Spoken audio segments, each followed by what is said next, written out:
अस्सलाम वालेकुम बच्चों, कैसे हैं आप सब बच्चों। आज का जो हमारा टॉपिक है वो है केमिकल इक्विलिब्रियम क्या है और इसकी टाइप्स या कंडीशंस वो क्या हैं।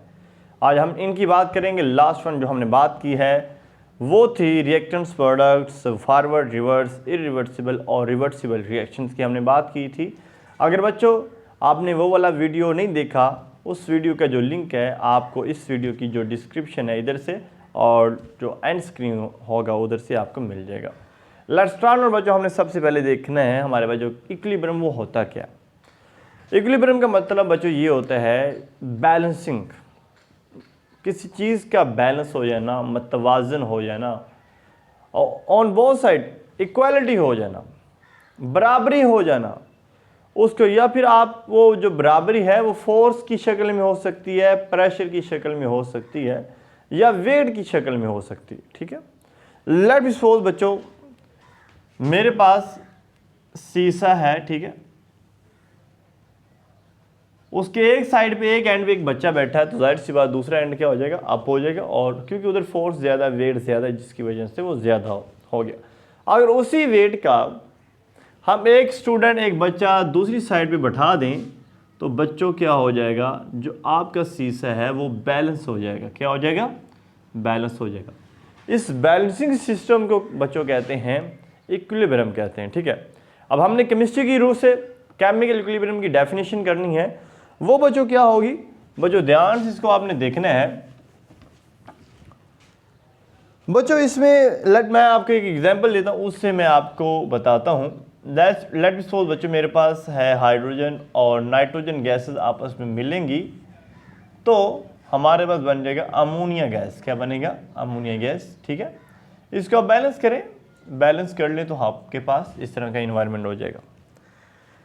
बच्चे इस चीज़ को समझना है क्योंकि आपने जो डेफिनेशंस हैं मोस्टली वो आपने अपनी बुक से ही याद करनी है, क्योंकि इस लेवल तक आप पॉइंट टू पॉइंट लिखते हैं तो आपको मार्क्स। लेकिन जो मैं लेक्चर डिलीवर कर रहा हूँ आपको, मैं पढ़ाने की, समझाने की कोशिश कर रहा हूँ, ये आपका कंसेप्चुअल है, मतलब आपके कंसेप्ट इससे क्लियर हो जाएंगे। बच्चों केमिकल इक्विलिब्रियम है क्या? वो कहते हैं ऐसा रिएक्शन जिसमें रेट ऑफ फॉरवर्ड रिएक्शन और जो रेट ऑफ रिवर्स रिएक्शन है वो क्या होते हैं, वो इक्वल होते हैं। क्या बच्चे होते हैं? रेट ऑफ फॉरवर्ड रिएक्शन, मैं ऐसे लिखता हूं, forward reaction and reverse reaction are same या फिर आर इक्वल। मतलब जो हमारे पास फॉरवर्ड रिएक्शन है और जो रिवर्स रिएक्शन है, मतलब जो आगे जा रहा है पीछे जा रहा है, उनके जो रेट ऑफ रिएक्शन है वो क्या है? सेम है। ठीक है, सेम है। और एक इसमें एक और नई बात ऐड की जाती है, वो बात समझने वाली है। वो कहते हैं the concentration of reaction mixture must be same या मस्ट बी कांस्टेंट। वो कहते हैं इसमें जो आपकी कंसंट्रेशन है ऑफ, मतलब हमारे पास जो रिएक्टेंट्स है या प्रोडक्ट्स हैं या फिर रिएक्शन मिक्सचर है, रिएक्शन मिक्सचर रिमेन कांस्टेंट। वो क्या होती है? कांस्टेंट होती है। बच्चों ये बात समझने वाली है। पहली बात तो हमने लास्ट लेक्चर के अंदर भी बात की है, फॉरवर्ड रिएक्शन और रिवर्स रिएक्शन क्या होते हैं? बराबर होते हैं, उनके जो रेट हैं वो बराबर होते हैं। लेकिन जो अभी हमने एक नई बात की है वो कहते हैं कंसंट्रेशन, मिकदार of reaction mixture remain constant. वो बच्चों कहते हैं जो आपके रिएक्टेंट्स हैं या प्रोडक्ट्स हैं, इनकी जो कंसंट्रेशन की मिकदार है वो कांस्टेंट रहेगी, रिएक्टेंट साइडेड एंड प्रोडक्ट की जो साइडेड है। ये है डेफिनेशन बच्चों हमारे पास केमिकल इक्विलिब्रियम की। अब बच्चों इसकी हैं दो टाइप्स, वेरी इंपॉर्टेंट इसकी टाइप्स हैं बच्चों, उनकी हम बात करते हैं। बच्चों इनकी दो बड़ी टाइप्स हैं और ज़्यादातर चांसेस होते हैं इन दोनों टाइप्स में से कोई एक पेपर में आ जाती है। मैं इधर टाइप्स मेंशन करता हूं। पहली जो बच्चों हमारे पास टाइप होती है इसकी, वो होती है स्टैटिक इक्विलिब्रियम। क्या होता है? Static equilibrium. और दूसरा होता है डायनामिक। क्या होता है? Dynamic equilibrium. बच्चों सबसे पहले मैं आपको बताता हूं सबसे पहले जो वर्ड्स होते हैं उनको समझा करें। मैं बार बार ये बताता रहता हूँ, क्वेश्चन को समझ लेना ही आधे सवाल का जवाब मिल जाता है। आधे सवाल का जवाब आपको आ जाता है अगर आप क्वेश्चन को समझ लेते हैं।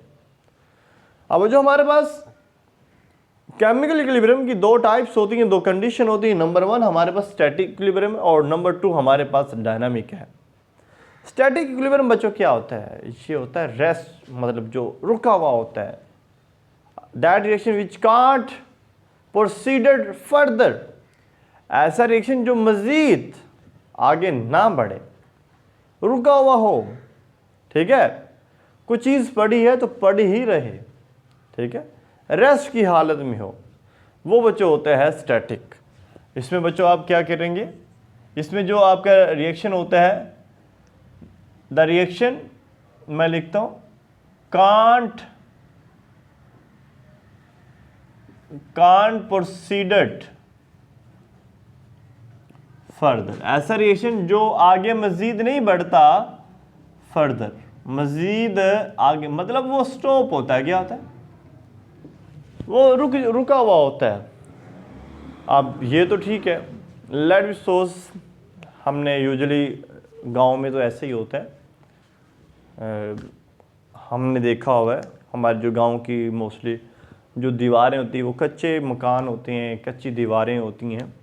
अब तो स्लोली वो ख़त्म हो रही है। अभी मेरे सामने एक दीवार है, एक गांव की मिडल दरमियान में एक गली थी, अभी भी है, एक मतलब कच्ची दीवार थी। तो वो जो दीवार थी वो इस तरह की टेढ़ी थी दीवार। जब हम उधर से गुजरते थे हमें ऐसा लगता था कि अभी ये दीवार गिरने लगी है। अभी भी वो मेरी आंखों के सामने है, फील होता था कि अभी ये बस दीवार गिरने लगी। लेकिन इसके बावजूद वो जो दीवार थी वो रिमेन अपनी पोजीशन पे स्टैंड थी। बच्चों इसका मतलब क्या हुआ कि रिएक्शन आगे नहीं बढ़ रहा, रिएक्शन रुका हुआ है। बज़ाहिर तो आपको लग रहा है बस रिएक्शन प्रोसीड होने लगा है, मतलब होने लगा, दीवार गिरने लगी, बट नॉट। लेकिन नहीं, ऐसा नहीं हो रहा, क्योंकि उसके ऊपर जो फोर्सेस अमल कर रही हैं वो होती हैं कांस्टेंट, इक्वल फोर्सेस के कारण। सम टाइम ऐसा होता है, एक बंदा ऐसे हमने वो देखे हुए लोग एक्सपर्ट, वो एक पाँव पे मतलब काफ़ी देर तक खड़े रहते हैं, इवन कि एक हाथ पे खड़े रह जाते हैं, क्योंकि जो फोर्सेस होती हैं वो इक्वली एक्ट कर रही होती हैं, अमल कर रही होती हैं।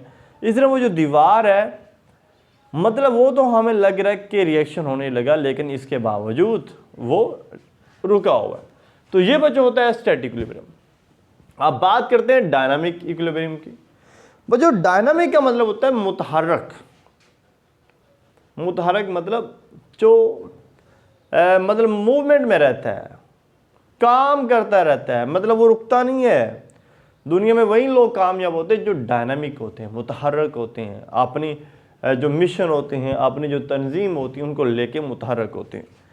अब मुझे इसकी डेफिनेशन क्या है, मैं आपको एग्जांपल से समझाता हूँ। वही हमने ऊपर वाली जो इक्विलिब्रियम की डेफिनेशन की, केमिकल इक्विलिब्रियम की, that reaction in which rate of forward reaction and rate of reverse reaction both are same but in opposite direction. ये एक वर्ड आ गया है, मतलब मैं इधर लिखता हूँ, मेरे पास ये हाइड्रोजन है। बच्चों मैं आपको ज़्यादातर जो एग्जांपल्स हैं उनसे समझाने की कोशिश कर रहा हूँ ताकि आपको समझ आ जाए।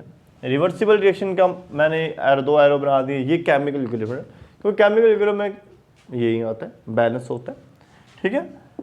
तो ये बच्चों हमारे पास इसका रिएक्शन है, ये वाला फॉरवर्ड रिएक्शन है और ये वाला रिवर्स रिएक्शन। वो कहते हैं ऐसा रिएक्शन जिसके अंदर फॉरवर्ड रिएक्शन का रेट रिवर्स रिएक्शन के रेट के बराबर हो, बट इन ऑपोजिट डायरेक्शन। किस में होता है? But in opposite direction. बच्चों ये वर्ड इसमें ऐड करें, बट इन ऑपोजिट डायरेक्शन, ठीक है। बात समझा गई ना? इसको आप कैसे लिख सकते हैं? RF forward reaction is equal to reverse reaction. तो ये बच्चों आपके पास डेफिनेशन आ गई है डायनामिक इक्विलिब्रियम की। ऐसा रिएक्शन जिसके अंदर फॉरवर्ड रिएक्शन का रेट और रिवर्स रिएक्शन का रेट बराबर होता है, लेकिन मुखालिफ सीमत में होते हैं, वो बच्चों हमारे पास क्या होता है, डायनामिक इक्विलिब्रियम होता है। अब बच्चों हम इसको क्या करते हैं, केमिकल इक्विलिब्रियम को जो फॉरवर्ड और रिवर्स रिएक्शन है, इनके जो हमारे पास ग्राफ बन रहा है रिएक्टेंट्स और प्रोडक्ट्स का, उनकी बात करते हैं। बच्चों ये ध्यान से देखें, ये मेरे पास एक ग्राफ है, इधर आपके पास टाइम है, क्या है, ये टाइम है इधर, ठीक है, टाइम, जाहिर सी बात रिएक्शन होगा तो टाइम तो लगेगा ना। तो इधर बच्चों हमारे पास क्या है, कंसंट्रेशन है, क्या है, ये कंसंट्रेशन बच्चों हमारे पास। बच्चों आपने देखना है शुरू में इधर ये लोअर आपका एरिया, मतलब ये 0 पॉइंट है, इधर शुरू में तो 0 होता है ना, ठीक है। अब इधर देखें, और ये आपके पास इधर मैं प्रोडक्ट्स लिखता हूं, ये बात, ये ग्राफ को अंडरस्टैंड करना आपने। इधर मेरे पास बच्चों है प्रोडक्ट्स, क्या है, ये है प्रोडक्ट्स इधर पड़े हुए हैं, ठीक है, और ये है टॉप पे रिएक्टेंट्स, क्या पड़े हुए हैं, रिएक्टेंट्स। बच्चों आपको पता है ना, शुरू में तो सारे रिएक्टेंट्स ही होते हैं ना। आपने पानी के अंदर चीनी को हल करना है तो भाई शुरू में आपके पास क्या है, और चीनी अभी आपने डाली, फौरी तौर पे हल तो नहीं ना होती। मतलब शुरू में आपके पास रिएक्टेंट्स ही रिएक्टेंट्स हैं और प्रोडक्ट्स ना होने के बराबर, इस वजह से वो 0 पॉइंट पे है, और ये टॉप पे मतलब ये मैक्सिमम रिएक्टेंट्स है। लेकिन आफ्टर पैसेज ऑफ टाइम, लेकिन जैसे वक्त गुजरता है, शुरू में इसका रेट ऑफ रिएक्शन ये देखिए, लेकिन after passage of time, after passage of time इसका रेट ऑफ रिएक्शन क्या हो जाता है, मतलब वक्त के गुजरने के हिसाब से वो बैलेंस हो जाता है, स्ट्रेट हो जाता है। शुरू में रिएक्टेंट्स जल्दी हल हो गए, ठीक है, मतलब जल्दी प्रोडक्ट्स में गए, लेकिन प्रोडक्ट्स शुरू में तो कम थे, लेकिन प्रोडक्ट्स की कंसंट्रेशन बढ़ना शुरू होगी। बच्चों अब ये बात समझे, प्रोडक्ट्स की कंसंट्रेशन बढ़ना शुरू होगी। अब देखो बच्चों ध्यान से, ये मेरे पास है प्रोडक्ट्स वाला, ये बात समझनी, और ये है रिएक्टेंट्स वाला। अब देखो शुरू में रिएक्टेंट्स ही होते हैं, लेकिन जैसे रिएक्शन होता है, रिएक्टेंट्स जो आपने चीनी वगैरह डाली है वो तो कम होना शुरू हो जाएगी ना, वो तो हल होना शुरू हो जाएगी, वो आपके पास स्लो होना शुरू हो गया, कम। अब प्रोडक्ट्स शुरू में तो नहीं थे, लेकिन चीनी किस में कन्वर्ट हो रही है, प्रोडक्ट्स में, और आस्ता आस्ता जो प्रोडक्ट्स मतलब बढ़ना शुरू हो गए।